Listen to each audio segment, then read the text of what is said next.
నమస్కారం. వార్తలకు స్వాగతం. వివరాల్లోకి వెళ్తే గుంటూరు కృష్ణబాబు కాలనీలో దాడికి గురైన బాధిత మహిళను మాజీ మంత్రి వైఎస్ఆర్సీపీ నేత విడదల రజని పరామర్శించారు. అనంతరం రాష్ట్ర మహిళా విభాగం అధ్యక్షురాలు కళ్యాణితో కలిసి మీడియాతో మాట్లాడారు. విడదల రజని మాట్లాడుతూ కూటమి ప్రభుత్వ హయాంలో మహిళలపై దాడులు పెరిగాయని ఆరోపించారు.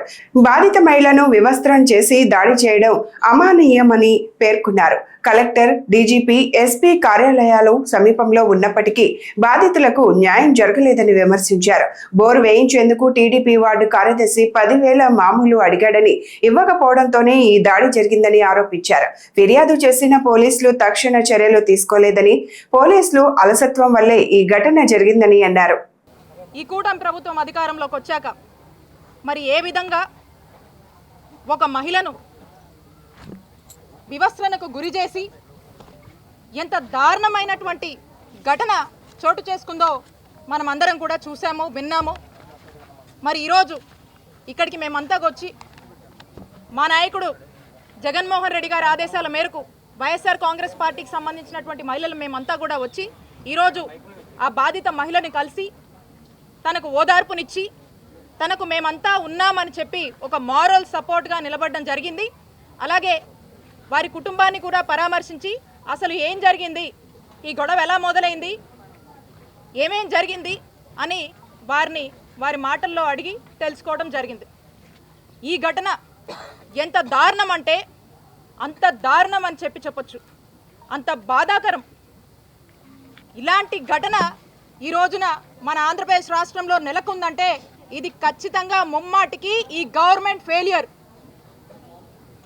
పోలీసులంటే భయం లేక అధికార మదంతో మితిమీరిపోయి ఎక్కడ ఇంత కూడా కొంచెం కూడా ఇది తప్పు అని మర్చిపోయి మరి టీడీపీ నాయకులు ఏ విధంగా కూడా ఈ మహిళ మీద వారి యొక్క కుటుంబం పట్ల వ్యవహరించారో మనం అందరం కూడా చూస్తున్నాము.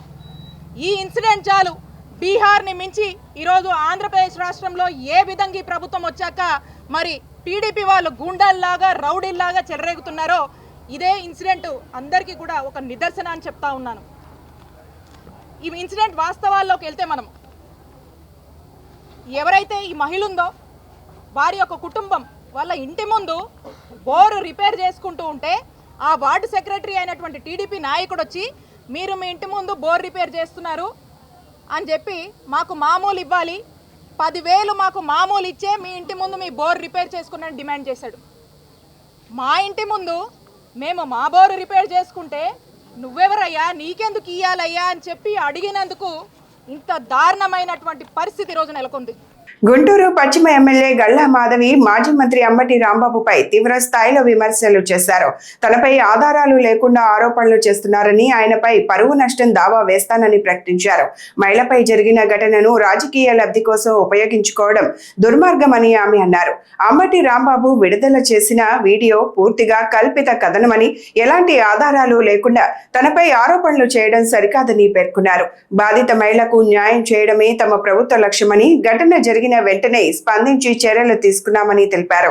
జూలై 16నే ఎఫ్ఐఆర్ నమోదు చేశామని, నిందితులను వెంటనే అదుపులోకి తీసుకోవాలని పోలీసులను ఆదేశించామని చెప్పారు.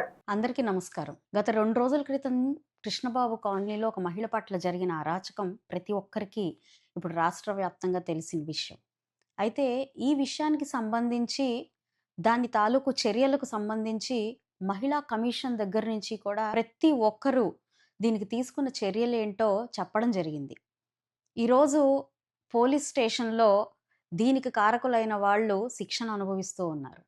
అయితే ఈ పరిస్థితుల్ని వక్రీకరిస్తూ కొత్త కథనాల్ని సృష్టిస్తూ ఈరోజు కొంతమంది నాయకులు తమ రాజకీయ లబ్ధి కోసం వాడుకుంటూ వినూత్నమైన వీడియోలు చేస్తూ అది మళ్ళీ ప్రజల్లోకి సోషల్ మీడియాలోకి సర్క్యులేట్ చేయడం మొదలుపెట్టారు. ఇందులో భాగంగా మన అంబటి రాంబాబు గారు, మనకందరికీ సుపరిచితులే, మన అంబటి రాంబాబు గారు ఒక వినూత్నమైన కొత్త కథనాన్ని తీసుకొని వచ్చారు. అయితే మనం జనరల్గా చిన్నప్పటి నుంచి కూడా పేదరాశి పెద్దమ్మ కథలు వింటూ ఉంటాం. పేదరాశి పెద్దమ్మ గురించి మనందరికీ తెలుసు. ఇక్కడ మనకి పేదరాశి పెదనాన్న అంటే మన అంబటి రాంబాబు గారు పేదరాశి పెదనాన్నలాగా, ఒక చిలక జోష్యుళ్లాగా, ఒక టీవీ రిపోర్టర్ లాగా మీడియా ముందు కూర్చొని ఈ కథనాలు ఇలా జరిగాయి, ఇది ఇలా జరిగింది అని ఒక ప్రత్యక్ష సాక్షిలాగా ఎమ్మెల్యే గారు ఇలా చేశారు, దానికి అనుగుణంగా పోలీస్ అధికారులు ఇలా ప్రవర్తించారు అంటూ ఒక వీడియోని రిలీజ్ చేయడం జరిగింది. గౌరవనీయులైన అంబటి రాంబాబు గారు చాలా జాగ్రత్తగా, దగ్గరుండి చూసినట్టుగా, దగ్గరుండి విన్నట్టుగా, చాలా అద్భుతంగా మీరు ఈ కల్పించిన కట్టుకథకి దీనికి మళ్ళీ విచారణ జరిపించాలి అని అంటూ చేసిన ఒక వీడియోకి నిజంగా నవ్వాలా? లేకపోతే మీరు నిజంగా రాజకీయంలో ఇన్నాళ్లుగా ఉన్నారే అని బాధపడాలా? అర్థం కాని పరిస్థితిని తీసుకొచ్చారు. అక్కడ అధికారుల్ని నిర్దేశించడం జరిగింది. బహుశా మీరు చూడలేదేమో, అంబటి రాంబాబు గారు 16వ తారీఖు ఎఫ్ఐఆర్ ఫైల్ అయ్యింది. అయితే ఇక్కడ నాకు వ్యక్తిగతంగా బాధ కలిగించిన విషయం ఏంటంటే, గంటలో దీనికి పాల్పడిన వ్యక్తులు స్టేషన్లో ఉండాలి అని చెప్పి ఎంతో సీరియస్గా ఈ విషయంలో ఉన్న సెన్సిటివిటీని, సీరియస్నెస్ని పరిగణలోకి తీసుకొని గంటలో తప్పు చేసిన వాళ్ళు లోపల ఉండాలి అని సిఐ గారికి ఎంతో సీరియస్గా చెప్తే ఆయన దాన్ని 24 గంటల పాటు పొడిగించడం జరిగింది. ఇమ్మీడియట్గా వాళ్ళని తీసుకొని అదుపులోకి తీసుకోకపోవడం వల్ల ఆయన పట్ల మేము వ్యతిరేకంగా మాట్లాడాల్సి వచ్చింది. ఇది ఇలా ఎందుకు చేయాల్సి వచ్చింది? మీరు ఒక మహిళ పట్ల జరిగే విషయాన్ని సర్వసాధారణమైన విషయంగా ఎందుకు పరిగణించారు? ఇమీడియట్గా ఎందుకు యాక్షన్ తీసుకోలేదన్న దాని మీద ఆయనకు విమర్శలు ఎదుర్కోవాల్సి వచ్చింది. దాని గురించి మాట్లాడకుండా కొత్త కథనం ఏదో సృష్టిస్తూ నా దగ్గరకు వచ్చారు, అక్కడ పని జరగలేదు, ఆ తర్వాత మళ్ళీ అటు వెళ్ళారు, అక్కడ పని జరగలేదు, నేను ఆపాను, ఆ తర్వాత మళ్ళీ ఇంకేదో మీరేదో వీడియో రిలీజ్ చేస్తే మళ్ళీ మేము హుటాహుటిన దానికి రియాక్ట్ అయ్యాము. మరి మీకు వీడియో ముందే వచ్చుంటే 15వ తారీఖు ఈ ఘర్షణ అంతా జరుగుతుందన్న సంగతి మీకు తెలుసున్నప్పుడు ఎప్పుడో 2 రోజుల తర్వాత మీరు పరామర్శకి ఎందుకు వెళ్ళారు? గుంటూరు నగరంలోని మెప్మా రీసోర్స్ పర్సన్స్ జీతాల సమస్యపై జిల్లా కలెక్టర్ కార్యాలయం ఎదుట ఆందోళన చేపట్టారు. గత 4 నెలలుగా తమకు వేతనాలు చెల్లించకపోవడంతో 12వ వార్డుకు చెందిన ఆర్పీలు కలెక్టర్ కార్యాలయానికి చేరుకొని వినతి పత్రాలు సమర్పించారు. నగరంలోని ఇతర వార్డుల ఆర్పీలకు జీతాలు చెల్లించినప్పటికీ తమకు మాత్రం ఉద్దేశపూర్వకంగా వేతనాలు నిలిపివేశారని వారు ఆరోపించారు. 12వ ward community organiser Indira Sushila తమ జీతాల అప్రూవల్ ఇవ్వకుండా ఆలస్యం చేస్తున్నారని ఆవేదన వ్యక్తం చేశారు. 4 నెలలుగా జీతాలు అందక తమ కుటుంబాల పోషణ భారంగా మారిందని, ఆర్థికంగా తీవ్ర ఇబ్బందులు ఎదుర్కొంటున్నామని ఆర్పీలు తెలిపారు.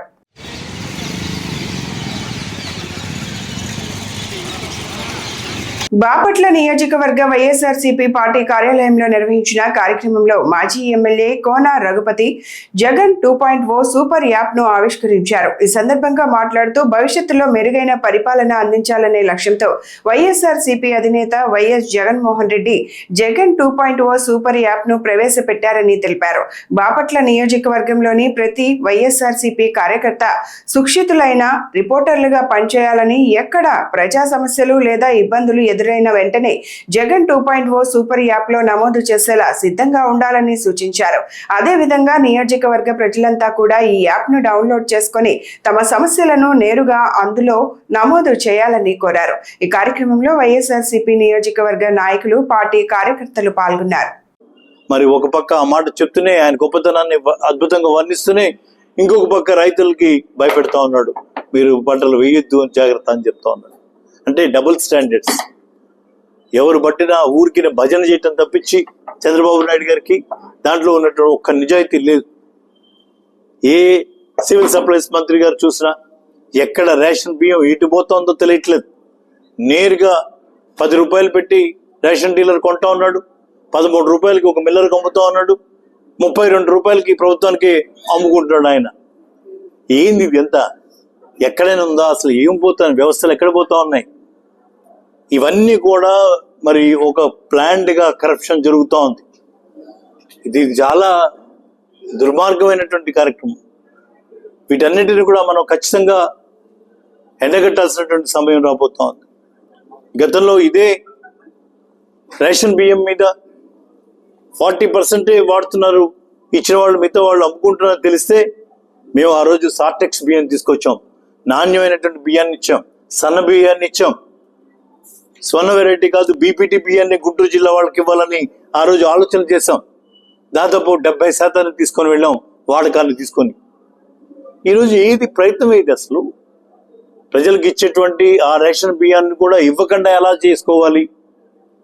ఏ రకంగా చేయాలనేది ఇవాళ జరుగుతున్నటువంటి కార్యక్రమంగా కనపడుతుంది. దీంట్లో చాలా వ్యవస్థీకృతమైపోయింది కరప్షన్ అంతా.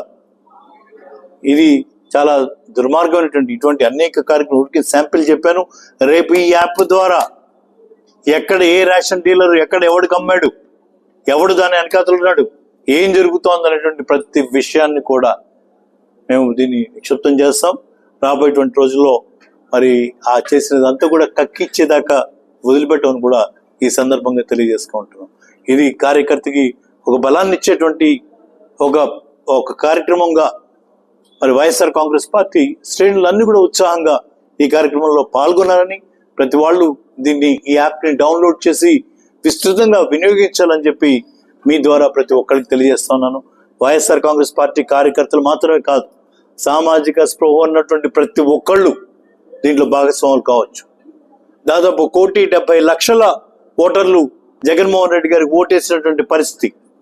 వారి మీద ఉన్నటువంటి అభిమానాన్ని, వారి మీద ఉన్నటువంటి నమ్మకాన్ని వాళ్ళ ఓటు ద్వారా చూపించినటువంటి విషయాన్ని మనం జ్ఞాపకం చేసుకోవాలి. వాళ్ళందరికీ కూడా చెప్తా ఉన్నాను, మీ అభిమానాన్ని యాక్షన్లో చూపించండి. మనకున్నటువంటి నమ్మకాన్ని తిరిగి నాయకుడు అధికారులకు రావటానికి, ఆయన ద్వారా మేలు పొందడానికి మనం తప్పకుండా ఈ యాప్ ఉపయోగపడుతుంది. యాప్లో రిజిస్టర్ అవుదాం, యాప్ ద్వారా జరుగుతున్నటువంటి అన్యాయాన్ని ఎదుర్కొందామని చెప్పి ఈ సందర్భంగా తెలియజేస్తూ సెలవు.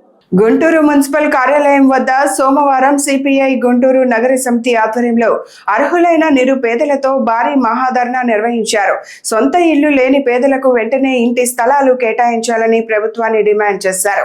ఈ ధర్నాలో సిపిఐ జాతీయ కార్యవర్గ సభ్యుడు ముప్పాళ్ల నాగేశ్వరరావు పాల్గొని మాట్లాడుతూ, ఎన్నికల హామీ మేరకు అర్హులైన పేదలందరికీ గ్రామాల్లో 3 సెంట్లు, పట్టణాల్లో 2 సెంట్ల ఇంటి స్థలాన్ని ఇవ్వాలని కోరారు. అలాగే ఇళ్ల నిర్మాణానికి 5 లక్షల ఆర్థిక సాయం అందించాలని ప్రభుత్వాన్ని డిమాండ్ చేశారు. ధర్నా అనంతరం గుంటూరు నగరపాలక సంస్థ కమిషనర్ కె మయూర్ అశోక్ కు అర్హులైన పేదల వినతి పత్రాలను నాయకులు అందజేసి వెంటనే ఇంటి స్థలాల కేటాయింపుపై చర్యలు తీసుకోవాలని కోరారు.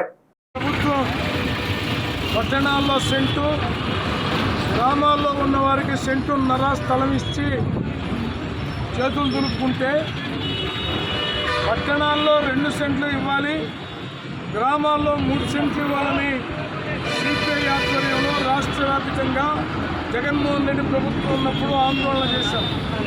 మా ఆందోళనతో పాటు మాతో పాటు మేము అధికారంలో కనుక వస్తే పట్టణాల్లో 2 సెంట్లు, గ్రామాల్లో 3 ఇస్తాం స్వయాన చంద్రబాబు, లోకేష్ బాబు ప్రకటనలు చేశారు. భారత కమ్యూనిస్టు పార్టీ గుంటూరు నగర సమితి ఆధ్వర్యంలో ఈరోజు గుంటూరు నగరపాలక సంస్థ ముందు ఇల్లు లేనటువంటి నిరుపేదల చేత మహాధర్నా కార్యక్రమాన్ని సిపిఐ గుంటూరు నగర సమితిగా నిర్వహిస్తూ ఉన్నాం.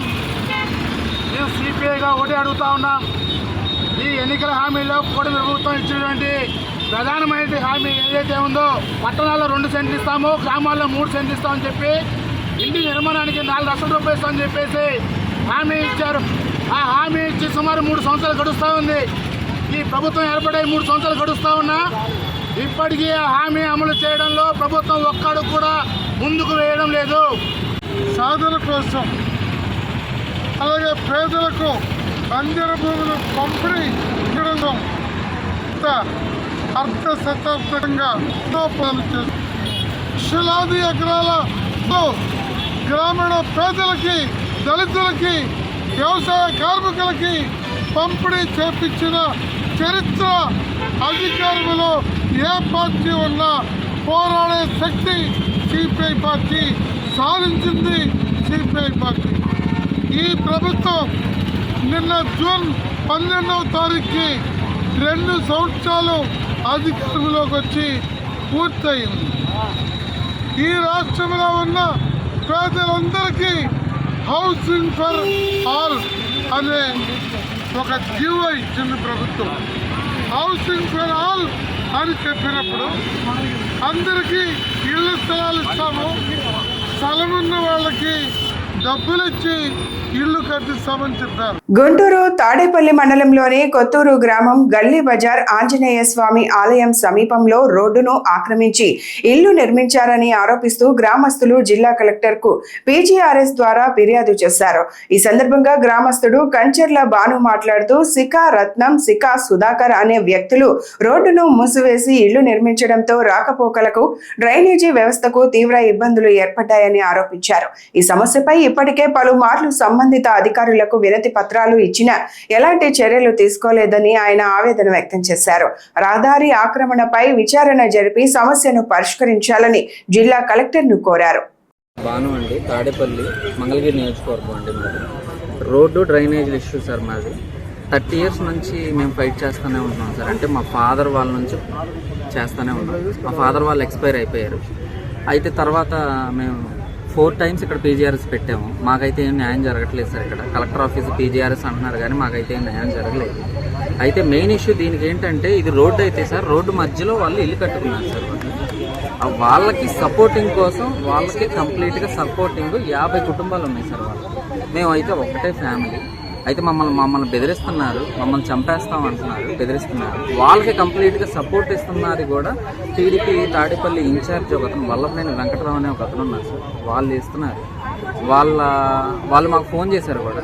వాళ్ళు మాకు వెంకటరావు అనే అతను కూడా మాకు కాల్ చేసి రండి సెటిల్మెంట్ చేసుకుందాం ఉన్నారు. మేము సెటిల్మెంట్కి అయితే వెళ్ళే పరిస్థితి మాది కాదు సార్. ఎందుకంటే మాకు న్యాయం జరగాలి. ఆయన సెటిల్మెంట్కి కూడా ఏమన్నారంటే, ఆ ఇల్లు పగలగొట్టడానికి అయితే ఛాన్స్ లేదు. అంటే రోడ్ పబ్లిక్ ప్రాపర్టీ సార్. అది పబ్లిక్ ప్రాపర్టీని కూడా మరి పగలగొట్టడానికి ఛాన్స్ లేదంటే మరి మాకు న్యాయంగా జరుగుతుంది సార్.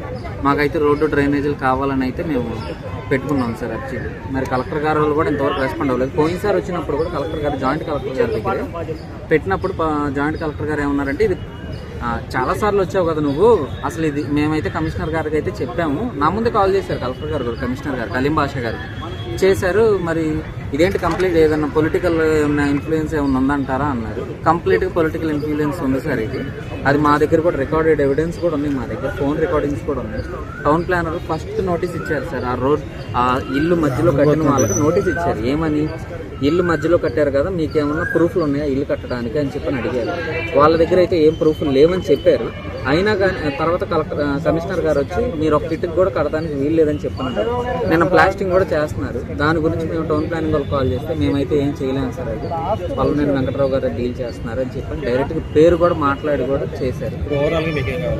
మాకు న్యాయం జరగాలి సార్. మాకు రోడ్డు కావాలి. ఆ రోడ్డు ఎక్కడి వరకు అయితే ఉందో అక్కడ వరకు మాకు న్యాయం చేయడం.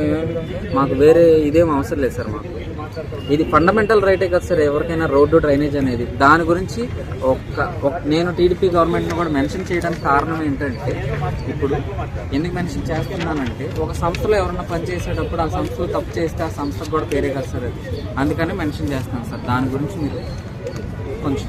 ఈ పేరు? నా పేరు కంచర్ల బాను సార్, తాడేపల్లి. దేశవ్యాప్తంగా సంచలనం సృష్టించిన నీట్ పరీక్ష పేపర్ లీకేజీ ఘటనను నిరసిస్తూ చిలకలూరిపేటలో సిపిఐ ఆధ్వర్యంలో రాస్తారోకో నిర్వహించారు. సిపిఐ రాష్ట్ర ప్రధాన కార్యదర్శి జి ఈశ్వరయ్య నేతృత్వంలో జరిగిన ఈ నిరసన కార్యక్రమంలో పార్టీ నాయకులు, కార్యకర్తలు పెద్ద సంఖ్యలో పాల్గొని కేంద్ర ప్రభుత్వానికి వ్యతిరేకంగా నినాదాలు చేశారు. ఈ సందర్భంగా జి ఈశ్వరయ్య మాట్లాడుతూ, నీట్ పరీక్ష పేపర్ లీకేజీ కారణంగా లక్షలాది మంది విద్యార్థుల భవిష్యత్తు అనిశ్చితిలో పడిందని ఆందోళన వ్యక్తం చేశారు. పరీక్షల నిర్వహణలో జరిగిన వైఫల్యాలకు బాధ్యులైన వారిపై కఠిన చర్యలు తీసుకోవాలని, విద్యార్థులకు పూర్తి న్యాయం జరిగేలా కేంద్ర ప్రభుత్వం చర్యలు చేపట్టాలని డిమాండ్ చేశారు. అనంతరం సిపిఐ నాయకులు, కార్యకర్తలు రాస్తారోకో నిర్వహించి తమ నిరసనను వ్యక్తం చేశారు. దేశవ్యాప్తంగా 21 రోజుల కాలంగా దేశంలో జరిగినటువంటి నీట్ పరీక్షల లీకేజీ పైన విచారణ చేపట్టి దానికి బాధ్యులైనటువంటి వారిని శిక్షించాలని, అదేవిధంగా పరీక్షా విధానంలో సంస్కరణలు తీసుకొని రావాలని, విద్యారంగం పైన సమీక్ష చేయాలని డిమాండ్ చేస్తూ దేశవ్యాప్తంగా ఆందోళన కార్యక్రమం కొనసాగుతూ ఉంది.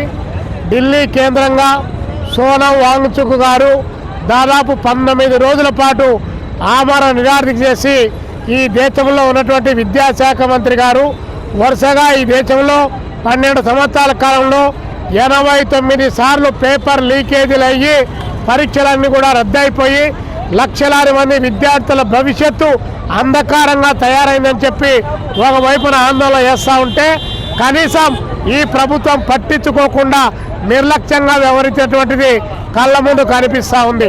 ఈ నేపథ్యంలో మేము సిపిఐ పార్టీగా డిమాండ్ చేస్తూ ఉన్నాం. సోనం వాంగ్చుక్ చేసేటువంటి దీక్షలు భగ్నం చేయడం దుర్మార్గకరమైన విషయం అని చెప్పి, అదేవిధంగా ఏఐఎస్ఎఫ్తో సహా సిజేపీ పార్టీ నాయకత్వం అదే జంతర్ మంతర్లో ఈరోజు ఆమరణ దీక్ష కొనసాగిస్తూ ఉన్నారు. కాబట్టి దేశంలో ధర్మేంద్ర ప్రధాన్ గారు నైతిక బాధ్యత వహిస్తూ రాజీనామా చేయాలని చెప్పేసి మేము డిమాండ్ చేస్తూ ఉన్నాం. దాంతోపాటు భారత ప్రధానమంత్రి నరేంద్ర మోడీ గారు ఈ దేశంలో ఏమి జరిగినా కూడా మౌనంగా ఉండడం అనేటువంటిది ఇది చాలా దారుణమైన విషయం. రామాలయంలో 200 కోట్ల రూపాయలు అక్కడ డబ్బులు కుంభకోణం జరిగి దొంగతనం జరిగితే మౌనంగా ఉన్నాడు. 30 మంది ఒక మైనర్ బాలిక పైన పడి మానవ మృగాలు విచ్చలవిడిగా రేపు చేస్తే ఆయన మౌనంగా ఉన్నాడు. అదేవిధంగా మణిపూర్లో అంత పెద్ద ఎత్తున అక్కడ తగాదాలు వచ్చి వారు ఒకరికొకరు చంపుకునేటువంటి పరిస్థితి ఉంటే అక్కడ మౌనంగా ఉన్నాడు. దేశ ఆర్థిక వ్యవస్థ చిన్న భిన్నమైతే అక్కడ మౌనంగా ఉన్నాడు. ఇంకా భారత ప్రధానమంత్రి దేన్ని అడ్రస్ చేస్తారని చెప్పి ఈ సందర్భంగా అడుగుతున్నాం. 20 మంది విద్యార్థులు నీట్ పరీక్ష ఇది రద్దు కావడంతో వాళ్ళు ఆత్మహత్య చేసుకుంటే మరి ఈ ప్రభుత్వం బాధ్యత కాదా అని చెప్పి మేము అడుగుతా ఉన్నాం. మీరు అధికారంలో, మీ ముఖ్యమంత్రి అధికారంలో ఉన్నటువంటి హర్యానాలో 2024లో ఈ పరీక్ష రద్దు అయింది. 2026లో మీరు అధికారంలో ఉన్నటువంటి ఈరోజు రాజస్థాన్లో ఈ పరీక్ష రద్దు అయింది. నిన్న మహారాష్ట్రలో టెట్ పరీక్ష రద్దు అయింది. అదేవిధంగా సిబిఐ సిలబస్ మొదలుకొని అన్ని రకాల పరీక్షలు ఈరోజు రద్దు అయిపోయేటువంటి పరిస్థితి కొనసాగుతూ ఉంటే ఈ దేశంలో విద్యా వ్యవస్థను సంస్కరించాలని చెప్పేసి ఈరోజు ఆందోళన చేస్తే కనీసం మాట్లాడకపోవడం ఇంతకంటే దారుణమైన విషయం మరొకటి ఉందా అని చెప్పి మేము అడుగుతా ఉన్నాం. సత్తెనపల్లి పట్టణంలోని రిజిస్ట్రేషన్ కార్యాలయం వద్ద దస్తావేజు లేఖరులు పెన్ డౌన్ కార్యక్రమం చేపట్టారు. రాష్ట్ర వ్యాప్తంగా ఈ నెల 20 నుంచి 31వ తేదీ వరకు సమ్మె నిర్వహిస్తున్నట్లు దస్తావేజు లేఖరుల సంఘం ప్రకటించింది. సత్తెనపల్లి దస్తావేజు లేఖరుల సంఘం అధ్యక్షుడు పోతంశెట్టి వెంకటేష్ మాట్లాడుతూ రాష్ట్ర ప్రభుత్వం జారీ చేసిన 396 జీవో వల్ల దస్తావేజు లేఖరుల కుటుంబాలు తీవ్ర ఇబ్బందులు ఎదుర్కొంటాయని ఆందోళన వ్యక్తం చేశారు. వందల సంవత్సరాలుగా ఆస్తుల క్రయ విక్రయాలకు సంబంధించిన దస్తావేజులు రాస్తూ వేలాది కుటుంబాలు జీవనోపాధి పొందుతున్నాయని తెలిపారు. కొత్త విధానాల వల్ల చాలా మంది దస్తావేజు లేఖరులకు ఉపాధి కోల్పోయే పరిస్థితి ఏర్పడుతుందని పేర్కొన్నారు. పోతంశెట్టి వెంకటేష్, సత్తెనపల్లి సంఘం దస్తావేజు లేఖర అధ్యక్షుల్ని. రాష్ట్ర ప్రభుత్వం తీసుకున్న నిర్ణయం 396 జీవోని ద్వారా ఎంతోమంది జీవనోపాధి కోల్పోతున్నారు. అదేవిధంగా దస్తావేజు లేఖలు రోడ్డును పడబోతున్నారు. వారి కుటుంబాలు కూడా రోడ్డును పడబోతున్నారు. ఎందుకనగా సదరు ఆస్తుల్ని ఎన్నో వందల ఏళ్ల నుంచి దస్తావేజు లేఖలు రాసుకుంటూ వారి జీవనోపాధి తెలుసుకుంటూ ఉన్నారు. సదరు జీవనోపాధిని కోల్పోవడానికి కారణం 396 జీవోని తెచ్చి రిజిస్ట్రేషన్ సేవా కేంద్రాలు ఏర్పాటు చేస్తున్నారు. ఆ రిజిస్ట్రేషన్ సేవా కేంద్రాలను ఏర్పాటు చేయకుండా ఈ రోజు నుంచి 31వ తారీఖు దాకా, ఈ నెల 31వ తారీఖు దాకా మేము పెన్ డౌన్ చేస్తున్నాము. అదేవిధంగా ప్రజల ఆస్తులు కాపాడుకోవడానికి, మేము కూడా మా జీవనోభివృద్ధిని కాపాడుకోవడానికి ప్రభుత్వం వారికి మన్నవించుకున్నది ఏమనగా ఈ 396 జీవోని రద్దు చేయవలసిందిగా కోరుచున్నాము. వర్ధిల్లాలి రాష్ట్ర సంఘ దస్తావేజు లేఖరుల ఐక్యత. డాక్టర్ బిఆర్ అంబేద్కర్ కోనసీమ జిల్లా అమలాపురంలోని సాయి విశ్వాస్ ఆసుపత్రిలో వైద్యులు అరుదైన 3 శస్త్రచికిత్సలు నిర్వహించి గాల్ బ్లాడర్, కిడ్నీ సంబంధిత సమస్యలతో బాధపడుతున్న రోగులకు విజయవంతంగా చికిత్స అందించారు. ఈ విషయాన్ని ఆసుపత్రి అధినేత డాక్టర్ గంధం విశ్వనాథ్ తెలిపారు. వైద్యుల వివరాల ప్రకారం ఒక రోగి గాల్ బ్లాడర్ లో ఉన్న 1000కి పైగా చిన్న రాళ్లను శస్త్రచికిత్స ద్వారా తొలగించారు. మరో రోగికి గాల్ బ్లాడర్ లో ఉన్న 150కి పైగా పెద్ద రాళ్లను విజయవంతంగా తొలగించారు. అలాగే మరో రోగికి కిడ్నీలో ఏర్పడిన పెద్ద రాయిని ప్రత్యేక పద్ధతిలో శస్త్రచికిత్స చేసి తొలగించారు. గాల్ బ్లాడర్, కిడ్నీ సంబంధిత తీవ్రమైన సమస్యలతో బాధపడుతున్న ఈ రోగులకు అవసరమైన వైద్య పరీక్షలు నిర్వహించిన అనంతరం శస్త్రచికిత్స అవసరమని వైద్యులు నిర్ధారించినట్లు తెలిపారు. అందరికీ నమస్కారం అండి. నేను డాక్టర్ విశ్వనాథ్ గంధం, సాయి విశ్వాస్ హాస్పిటల్స్ అమలాపురం. యాక్చువల్గా నిన్నటి రోజు మన హాస్పిటల్లో ఎమర్జెన్సీకి నిన్న సివియర్ పెయిన్తో 2 ఫీమేల్ కేసెస్ వచ్చినాయండి. సో ఈ ఇన్వెస్టిగేషన్ చేసి అక్యూట్ కోలిసిస్టైటిస్ కింద తీసుకుని ఇమీడియట్గా సర్జరీ తీసుకోవడం జరిగింది. సో సర్జరీ తీసుకున్న తర్వాత మేము నిర్ఘాంతపోయే విషయం ఏంటంటే, అంటే జనరల్గా రెగ్యులర్గా మేము చేసే కేసుల్లో 100-200 రాళ్ళు అన్ని రెగ్యులర్గా చూస్తూ ఉంటాం. బట్ 1000కి పైగా రాళ్ళు ఒక ఫిమేల్లో చూడటం అండ్ ఇంకో ఫిమేల్లో కూడా కంపారిటివ్ చేసుకుంటే ఆల్మోస్ట్ వాల్యూమ్ సేమ్. బట్ ఏంటంటే కన్సాలిడేట్ అయిపోయి ఇంకో ఫిమేల్లో ఆల్మోస్ట్ 150 స్టోన్స్ తీయడం జరిగిందండి. అదే విధంగా ఇంకో పేషెంట్ ఏంటంటే ప్లాంట్ సర్జరీ అనుకోవాలి. కిడ్నీ ఆల్మోస్ట్ డిటిపిఎస్ స్కాన్ అన్నీ చేసుకుని మనం కిడ్నీ పనితీరన్నీ బాగున్న తర్వాత ప్లాన్ చేసుకున్నాం. ఆల్మోస్ట్ కిడ్నీ సైజ్ ఉన్నంత స్టోన్ నిన్న కేర్ఫుల్గా రిమూవ్ చేయడం కూడా జరిగింది. ఇవన్నీ చూస్తే ఆల్మోస్ట్ నిన్న రెగ్యులర్గా ఈ జూలై నెల అంతా వర్షాలు ఎక్కువ పడతాయి. బట్ మా మీద రాళ్ళ వర్షం కురిసిందని చెప్పాలి నిన్న.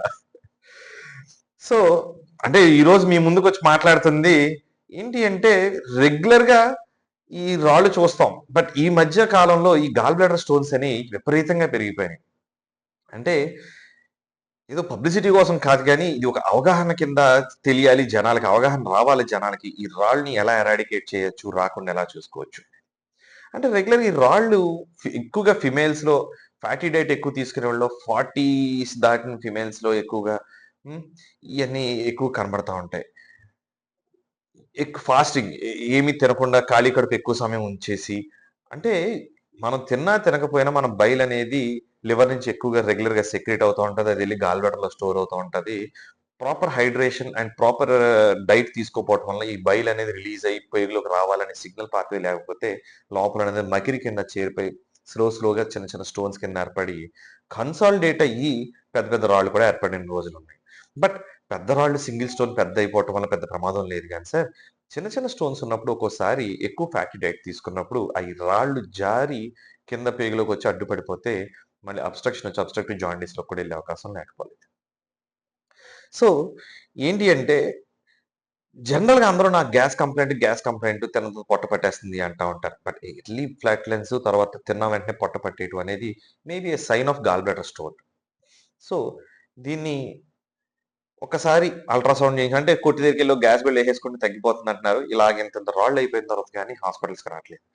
సో జనాలు ఇది ఒక అవగాహన కింద తీసుకుని ఈ పొట్ట పట్టేయడం కానీ ఏమైనా ఇబ్బందులు ఉంటే కొంచెం ఎర్లీగా వస్తే మనకి ఇంత కాంప్లికేట్ అవ్వకుండా అనేది ఉంటుంది. జనరల్గా సివియర్ అక్యూట్ కోలిసిస్టైటిస్ అంటే ఆల్మోస్ట్ బ్లీడింగ్ టెండెన్సీస్ కూడా ఎక్కువ ఉంటాయి. పేషెంట్ కూడా హాస్పిటల్ స్టే 1-2 days పెరుగుతుంది. జనరల్గా మనం రెగ్యులర్ గాల్ బ్లాడర్ సర్జరీ చేస్తే మార్నింగ్ చేసిన ఈవినింగ్ పంపించవచ్చు, ఈ రోజు చేస్తే రేపు మార్నింగ్ పంపించేస్తూ ఉంటాం, ఇలా జరుగుతూ ఉంటాయి. బట్ ఏంటంటే సివియారిటీ ఎక్కువ పెరిగితే హాస్పిటల్ స్టే అది పెరుగుతుంది. ఇన్ కేసు ఈఆర్సిపి లాంటివి ఏమైనా చేయాల్సి వస్తే కూడా ఖర్చుతో కూడుకున్న విషయాలు. సో మీ దగ్గరలో ఉన్న అవకాశాన్ని అంటే now we're doing it in ICG. అంటే ఐసీజీ అంటే ఏంటి అంటే మన యొక్క లివర్ డక్ట్ అన్ని క్లియర్ గా తెలుస్తాయి. సో కాంప్లికేషన్ లేకుండా లెస్ కాంప్లికేటివ్ సర్జరీ చేయడానికి హెల్ప్ఫుల్ గా ఉంటుంది సార్. సో ఎక్కువగా ఆయిలీ ఫుడ్ తీసుకునే వాళ్ళు, కూల్ డ్రింక్స్ ఎక్కువ తీసుకునే వాళ్ళు కొంచెం కాషియస్గా ఉంటే మనం ఈ రాళ్ళు అనేది ఎరాడికేట్ చేసుకోవచ్చు. Thank you. కాకినాడ జిల్లా జగ్గంపేట గండేపల్లి మండలం తాళ్లూరు వద్ద నిర్మాణంలో ఉన్న పుష్కర అంతర్భాగం తాళ్లూరు లిఫ్ట్ ఇరిగేషన్ ప్రాజెక్టు పనులను జగ్గంపేట ఎమ్మెల్యే జ్యోతుల నెహ్రూ రెండోసారి పరిశీలించారు. 52 కోట్ల వ్యయంతో చేపట్టిన ఈ ప్రాజెక్టు పనులు యుద్ధ ప్రాతిపదికన కొనసాగుతున్నాయని తెలిపారు. శనివారం అధికారులు ప్రజా ప్రతినిధులతో కలిసి పైప్ లైన్ నిర్మాణ పనులను క్షేత్రస్థాయిలో పరిశీలించారు. వర్షాల కారణంగా బురదగా మారిన పైప్ లైన్ మార్గంలో పోలీసు జీపులో ప్రయాణిస్తూ పనుల పురోగతిని స్వయంగా పరిశీలించారు. ఈ సందర్భంగా ఎమ్మెల్యే మాట్లాడుతూ పనులు శరవేగంగా సాగుతున్నప్పటికీ వర్షాల కారణంగా సుమారు 15 రోజుల ఆలస్యం జరిగిందన్నారు. వాతావరణం అనుకూలిస్తే వచ్చే 15 రోజుల్లో 1600 మీటర్ల పైప్ లైన్ పనులు పూర్తి చేస్తామని చెప్పారు. ఈ రోజు మళ్ళీ రెండోసారి పని ప్రారంభించిన తర్వాత పని ఏ రకంగా జరుగుతుంది అన్న దాని మీద ఒకసారి చూసి వద్దామని చెప్పి రావడం జరిగింది రైతులు అందరూ. అయితే ప్రోగ్రెస్ అయితే వాళ్ళ ప్రయత్నం వాళ్ళు బాగానే చేసుకుంటూ వెళ్తున్నారు. కానీ 15 రోజులు వెనకబడ్డాం ప్రోగ్రెస్లో. ఆ ప్రోగ్రెస్లో వెనకబడడానికి గల కారణం ఏంటంటే మనకు ఒక పక్క ఇప్పుడు వర్షాల వల్ల వెనకబడ్డాము అంటే నవ్వు వస్తుంది మనకి. కానీ ఒకరోజు వర్షం కురిస్తే అది 7-8 రోజులు పనిచేయడానికి వీలు లేనటువంటి పరిస్థితి కింద ఉంది ఇక్కడ. ఇప్పుడు చూస్తే ఇవాళ వర్షం కురిసింది, ఇది మళ్ళీ ఇవాళ ఆగింది, మళ్ళీ 4 రోజుల్లో 5 రోజులకో కానీ పనికి సహకరించదు. ఎందుకంటే ఇదే ఒక నెల ముందు మనం ప్రారంభించినట్టయితే మనకి అనుకున్న టైంకి ఈ సీజన్కి కూడా సంపూర్ణంగా నీరు ఇచ్చేటటువంటి పరిస్థితి ఉండను. అయితే ఇక్కడ రకరకాల టెక్నికల్గా ఇబ్బందులు ఉంటాయి. వాళ్ళు టెండర్ కన్ఫర్మ్ అయిన తర్వాత మెటీరియల్ పూలప్ చేసుకోవడం, ఆ పైపులన్నీ తయారు చేసుకోవడం, సిస్టమ్ ఇక్కడికి వచ్చిన తర్వాత ఒక పైప్ మళ్ళీ తయారవ్వాలనుకుంటే మళ్ళీ దాని పెద్ద ప్రాసెస్. ఆ ట్రీట్మెంట్ చేసిన తర్వాత మళ్ళీ దానికి రింగ్ వేయాలి, రింగ్ వేసిన తర్వాత దాని మీద సిమెంటు పూయాలి, లోపల కూడా ట్రీట్మెంట్ చేయాలి. ఒక పైపుకి ఆ పని చేయాలనుకుంటే అది 2-3 గంటల్లో పూర్తయినా దాన్ని చూసుకున్నట్టయితే మనకు అవన్నీ పికప్ అయి మళ్ళీ ఇక్కడికి తెచ్చి వెయ్యాలి అనుకుంటే 4-5 రోజులు పడుతుంది. అంటే వాటర్ ట్రీట్మెంట్ కానీ అన్నిటిని చూసుకున్నట్టయితే ఈ టెక్నికాలిటీస్ అన్నిటిని పరిశీలించిన తర్వాత మనం ఇప్పుడు 15 రోజులు బ్యాక్ సెట్లో ఉన్నాం. అయితే మరి వాతావరణం వర్షం కురవద్దు అని అనుకుంటే ఈ పని అవుతుంది, వర్షం కురవకపోతే మనకి ఇబ్బంది అవుతుంది. ఏదేమైనా నేను అనుకోవడం ఏంటంటే ఇప్పుడు వాతావరణ పరిస్థితులను బట్టి చూసుకుంటే నేను ఆ రోజే ఇండికేషన్ ఇచ్చాను. జూన్ 15th అని వీళ్ళంటే, జూలై 15th అని వీళ్ళంటే నేను ఆగస్టు 15th మనం పని పూర్తి చేసుకోగలుగుతాం అనిపిస్తుంది నాకు అని చెప్పేసి నేను అన్నాను ఆ రోజు. ఎల్నినో ప్రభావంతో తలెత్తే పరిస్థితులను సమర్థవంతంగా ఎదుర్కొనేందుకు అన్ని శాఖలు ముందస్తు కార్యాచరణ ప్రణాళికలతో సిద్ధంగా ఉండాలని ప్రభుత్వ ప్రధాన కార్యదర్శి సంజయ్ జాజు సూచించారు. స్పెషల్ సిఎస్ వికాస్ రాజ్ తో కలిసి శనివారం అన్ని జిల్లాల కలెక్టర్లతో వీడియో కాన్ఫరెన్స్ నిర్వహించి సంబంధిత శాఖలకు దిశానిర్దేశం చేశారు. వీడియో కాన్ఫరెన్స్ అనంతరం హనుమకొండ జిల్లా కలెక్టర్ చాహద్ బాజ్పేయి జిల్లా అధికారులతో సమీక్షా సమావేశం నిర్వహించారు. ఉమ్మడి వరంగల్ జిల్లాలకు సంబంధించి ఈ నెల 21న రాష్ట్ర మంత్రి పొంగులేటి శ్రీనివాసరెడ్డి అధ్యక్షతన హనుమకొండ కలెక్టరేట్ లో జరగనున్న సమీక్షా సమావేశానికి అన్ని శాఖలు సమగ్ర సమాచారంతో సిద్ధంగా ఉండాలని ఆదేశించారు. భారత వాతావరణ శాఖ అంచనాలను దృష్టిలో ఉంచుకొని అన్ని శాఖలు పరస్పర సమన్వయంతో పనిచేస్తూ ముందస్తు ప్రణాళికలు రూపొందించాలని, సమీక్షా సమావేశానికి పూర్తి స్థాయిలో సిద్ధంగా ఉండాలని కలెక్టర్ చాహద్ బాజ్పేయి ఆదేశించారు.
రాష్ట్ర ఎలక్టోరల్ రోల్ అబ్జర్వర్ తెలంగాణ ప్రభుత్వ కార్మిక ఉపాధి శిక్షణ ఫ్యాక్టరీల శాఖ కార్యదర్శి దాసరి హరిచందన హనుమకొండ జిల్లా కలెక్టర్ చాద్ బాజ్పేయితో కలిసి శనివారం వరంగల్ లేబర్ కాలనీలో ఈఎస్ఐ ప్రభుత్వ ఆసుపత్రిని సందర్శించి వైద్య సేవలను పరిశీలించారు.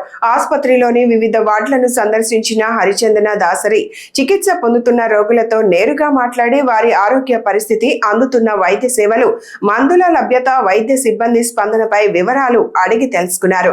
రోగుల సమస్యలను ఓర్పుగా విని వారికి నాణ్యమైన సకాలంలో వైద్య సేవలు అందేలా చర్యలు తీసుకోవాలని అధికారులకు సూచించారు.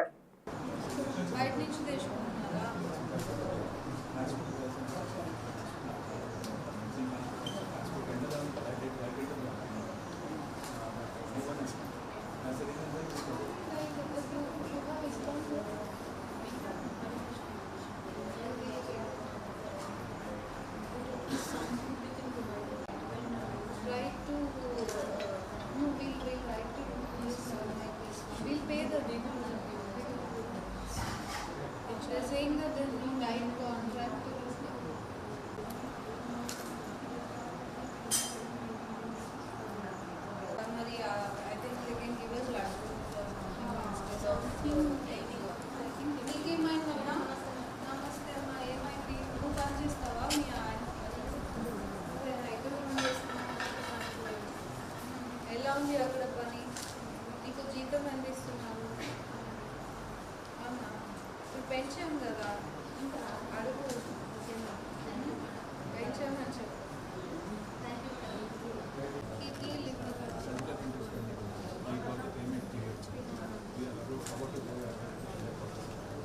ఎక్స్రే కూడా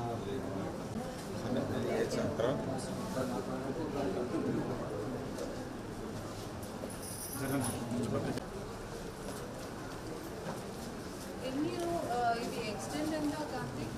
how much of the extend?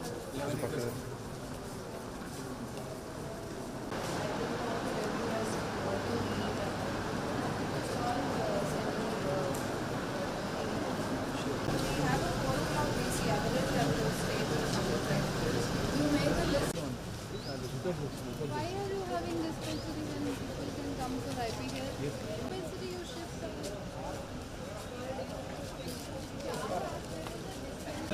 Two are here. Two dispensary in the same premises. all together we get around 150 patients, but because they are getting distributed among 3